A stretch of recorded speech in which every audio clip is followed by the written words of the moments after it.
Hello student, good evening. तो last class में हम लोगों ने स्टोकियोमेट्री कैलकुलेशन स्टार्ट किया था।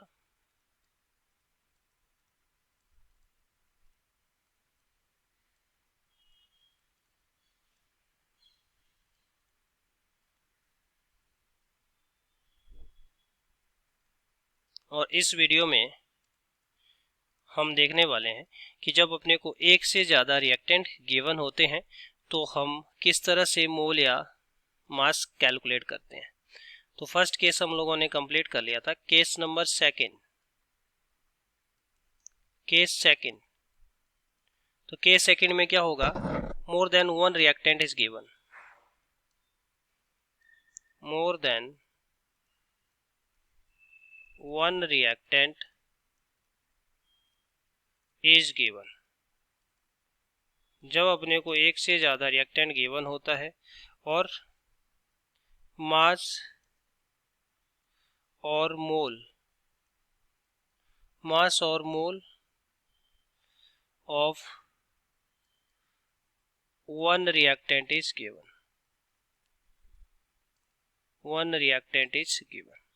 आपको एक से ज़्यादा रिएक्टेंट गिवन होंगे जिसमें एक रिएक्टेंट का आपको मास या मोल गिवन होगा। और ये वाला केस जनरली अपने को देखने को मिलेगा एसिड बेस रिएक्शन में, एसिड प्लस बेस। तो जब एसिड और बेस रिएक्ट करते हैं तो यहाँ पे फॉर्मेशन होता है सॉल्ट प्लस वाटर, यहाँ पे फॉर्मेशन होता है सॉल्ट प्लस वाटर। जैसे सबसे पहले मैं एक छोटा सा क्वेश्चन यहाँ पे डिस्कस करना चाहूँगा। Calculate wait of HCl required, weight of HCl required to neutralize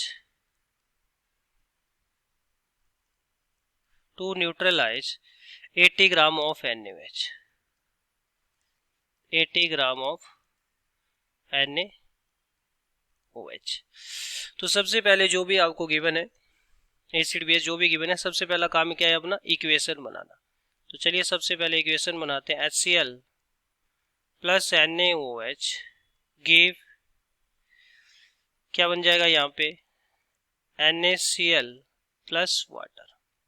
और लास्ट क्लास में सबसे इम्पोर्टेंट पॉइंट जो मैंने आप लोगों को बताया था कि जब भी आप स्टोकियोमेट्री एनालिसिस करेंगे, मोल बाय मोल एनालिसिस करेंगे, तो इक्वेशन कैसा होना चाहिए? बैलेंस्ड केमिकल इक्वेशन होना चाहिए। अनबैलेंस्ड रिएक्शन नहीं होना चाहिए। अनबैलेंस्ड रिएक्शन के ऊपर हम ये अप्लाई नहीं कर सकते हैं। ठीक है, तो हमने इक्वेशन बना लिया, ये बैलेंस्ड केमिकल इक्वेशन है। अब जो अपने को गिवन है that is mole of weight of NaOH given है, तो इसकी हेल्प से हम क्या कर लेंगे? इसके मोल फाइंड आउट कर लेंगे। Given mass divide by molar mass. Molar mass कितना होता है NaOH का? 23 प्लस 16 प्लस 1 दैट इज 40। ठीक है, तो अपने को सबसे पहले क्या मिल जाएंगे यहाँ पे? मोल। तो हम क्या करते हैं? By applying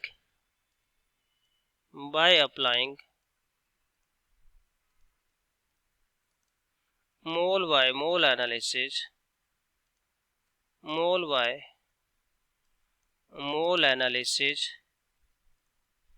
bye applying mole by mole analysis क्या बन जाएगा यहाँ पे?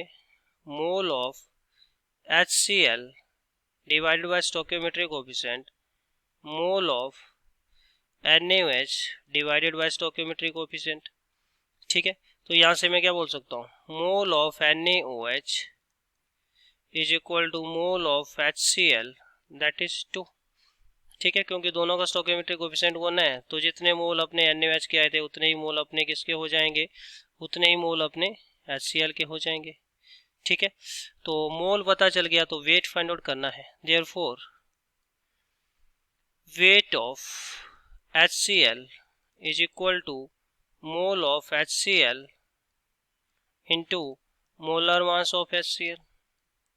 तो मोल अपने को पता चल चुके हैं 2। What is molar mass of HCl? 36.5।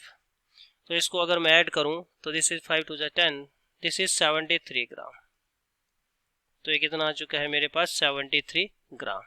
ठीक है भाई, क्लियर है? तो 80 ग्राम NaOH को न्यूट्रलाइज करने के लिए अपने को कितना ग्राम HCl चाहिए होगा?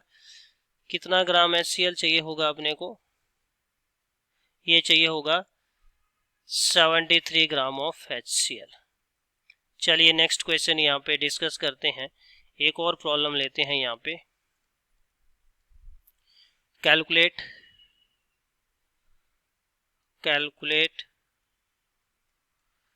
mass of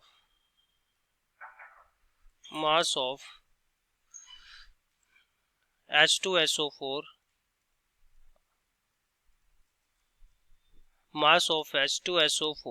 required to neutralize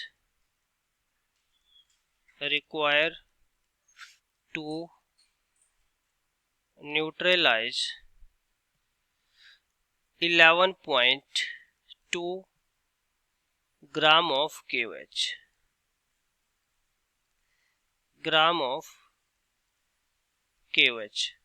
ठीक है, तो सबसे पहले क्या करते हैं, इक्वेशन बना लेते हैं भाई। यहाँ पे H2SO4 प्लस KOH, तो जब भी एसिड और बेस रिएक्ट करते हैं तो सॉल्ट बन जाएगा।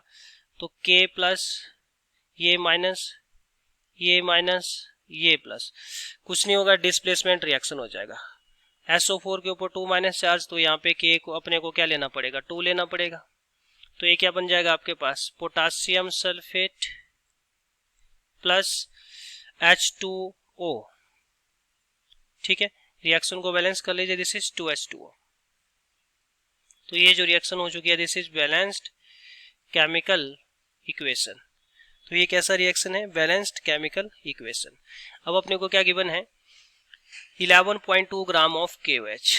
तो चलिए इसका वेट गिवन है तो मोल फाइंड आउट कर लेते हैं। 11.2 divided by KOH 39 plus 140 plus 1656। ठीक है, तो इसको सॉल्व करते हम।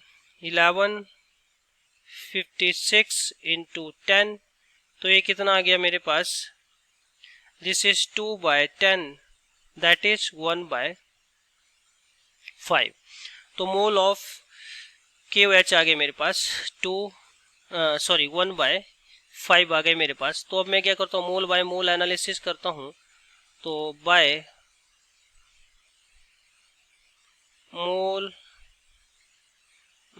मोल एनालिसिस,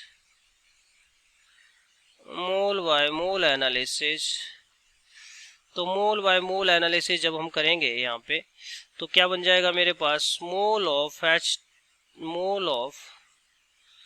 H2SO4 डिवाइडेड बाय इसका stoichiometric coefficient equal to mole of KOH divided by stoichiometric coefficient. Mole of KOH अपने को पता है कितने हैं, 1/5।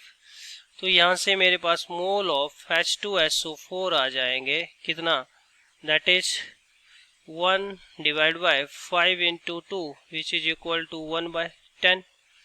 तो mole of H2SO4 is equal to 1/10। तो मोल ऑफ H2SO4 आगे कितने मेरे पास, 1/10।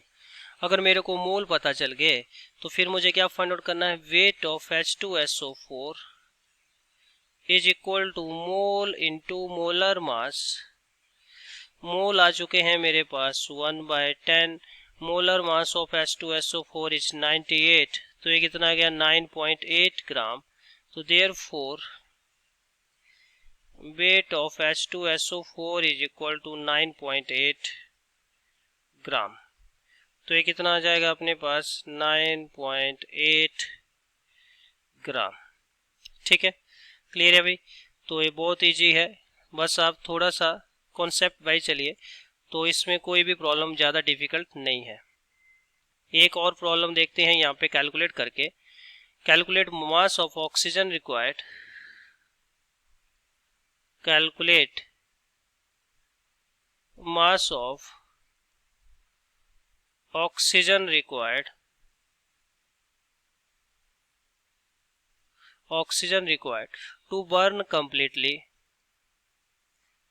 to burn completely 54 gram of aluminium. आगे ऑल्सो कैलकुलेट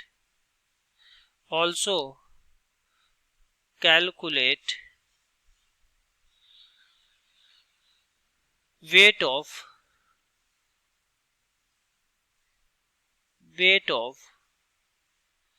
Al2O3 प्रोड्यूस।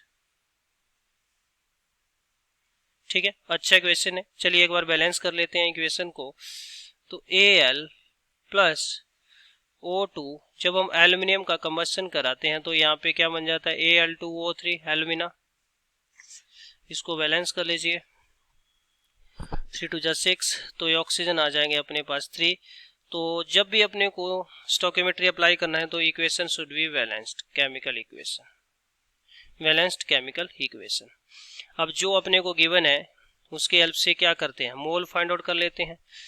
तो अपने को वेट गिवन है एल्यूमिनियम का 54 और इसका एटॉमिक वेट होता है 27।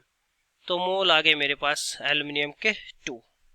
कितने मोल आ गए मेरे पास, एल्यूमिनियम के 2। अब इसकी हेल्प से हम क्या करता हूँ, पहले सबके मोल फाइंड आउट कर लेता हूँ। तो यहाँ पे स्टोकियोमेट्री अप्लाई करता हूँ। तो mole of aluminium divided by 4 stoichiometry coefficient, mole of O2 divided by stoichiometry coefficient, mole of Al2O3 divided by इसका स्टोकियोमेट्री कोफिशिएंट। तो सबसे पहले मैं ऑक्सीजन के मोल कैलकुलेट कर लेता हूँ। तो इसके मोल आगे मेरे पास 2 divided by 4 is equal to mole of O2 divide by 3। तो यहाँ से अगर हम फाइंड आउट करें तो mole of O2 is equal to 3 by 2। कितना आ गया अपने पास, 3 बाय 2 आ गया। इसी तरह क्या कर देते हैं, यहाँ पे अप्लाई कर देते हैं। Mole of aluminium divided by stoichiometry coefficient 4 is equal to mole of Al2O3 divide by stoichiometry coefficient 2। इसके मोल अभी हमने कैलकुलेट किए थे, कितने आए थे, 2 आ गए थे। तो ये आ गया अपने पास 2 by 4 is equal to mole of Al2O3 divide by 2। तो यहाँ से अगर हम फाइंड आउट करें तो मोल ऑफ Al2O3 वो कितने आ गए मेरे पास, 2 इंटू 2 बाय 4 दैट इज 1। तो मोल ऑफ Al2O3 कितने आ गए, 1। तो मोल पता चल चुके हैं। अब क्या फाइंड आउट करना है, बस वेट फाइंड आउट करना है। चलिए फाइंड आउट कर लेते हैं। तो therefore weight of O2 is equal to 3 by 2 into 32। तो ये कितना आ गया मेरे पास, ये आ गया मेरे पास weight of O2 is equal to 48 gram. कितना आ गया, 48 ग्राम। इसी तरह weight of Al2O3 is equal to mole into इसका मोलर मास कितना हो जाएगा, दैट इज 102। तो यहाँ पे therefore weight of Al2O3 is equal to 102 gram. तो 102 ग्राम हो जाएगा भाई अपने पास Al2O3 का वेट। ठीक है, चलिए एक और क्वेश्चन इसमें डिस्कस कर लेते हैं। सो नेक्स्ट क्वेश्चन है अपने पास, ये लास्ट क्वेश्चन है जो हम यहाँ पे डिस्कस करने जा रहे हैं। तो चलिए डिस्कस कर लेते हैं।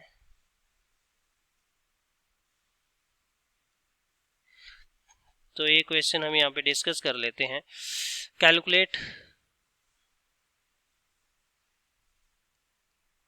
Mass of oxalic acid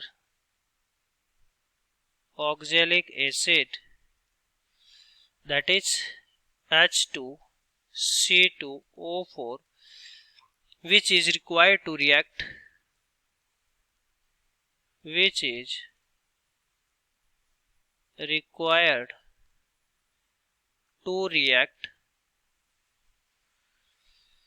completely with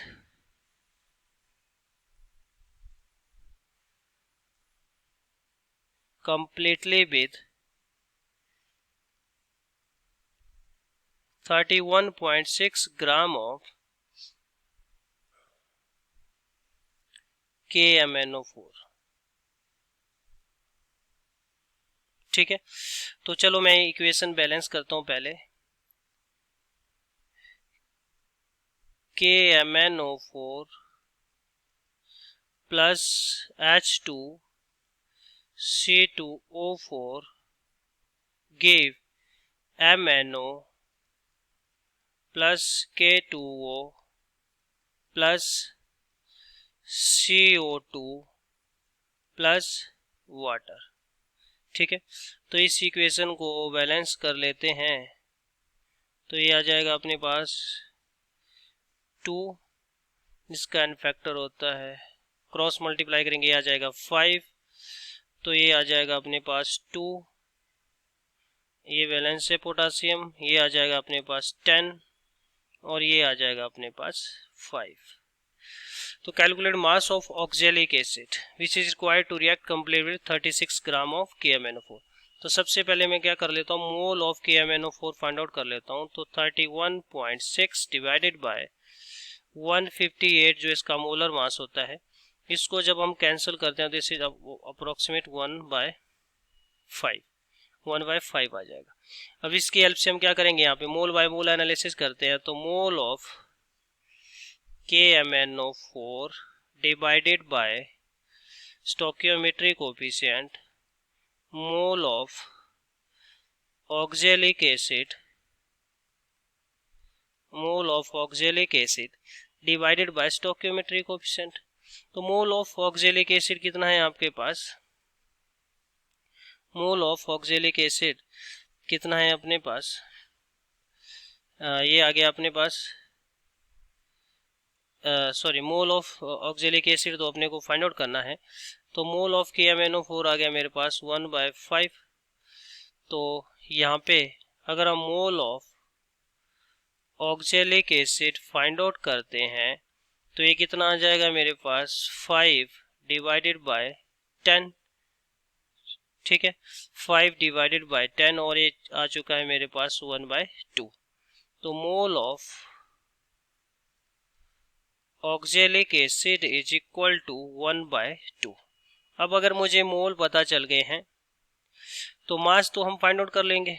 तो therefore weight of oxalic acid is equal to mole into molar mass 90। तो कितना वेट आ जाएगा, weight of H2C2O4 is equal to 45 gram. तो ये आ गया मेरे पास H2C2O4 that is oxalic acid का वेट। ठीक है, अब सेकंड बोल रहा है इसमें, सेकंड पार्ट बोल रहा है इसमें also calculate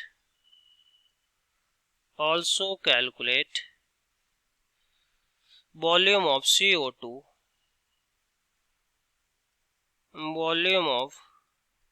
CO2 gas produced at STP। ठीक है, तो मोल बाय मोल एनालिसिस से हम यहाँ पे अप्लाई कर देते हैं। तो मोल बाय मोल एनालिसिस से पहले अपने को उसके मोल फाइंड आउट करने पड़ेंगे। तो mole of KMnO4 divided by stoichiometry coefficient that is 2 is equal to mole of CO2 divided by stoichiometry coefficient 10। तो इसके मोल आ गए थे मेरे पास कितने 1/5। तो यहाँ से mole of CO2 is equal to 10/10 which is equal to 1। तो मोल ऑफ CO2 आ गया 1। Therefore volume of CO2 at STP is equal to mole into 22.4 litre. तो वॉल्यूम जो आ जाएगा दैट इज 22.4 लीटर।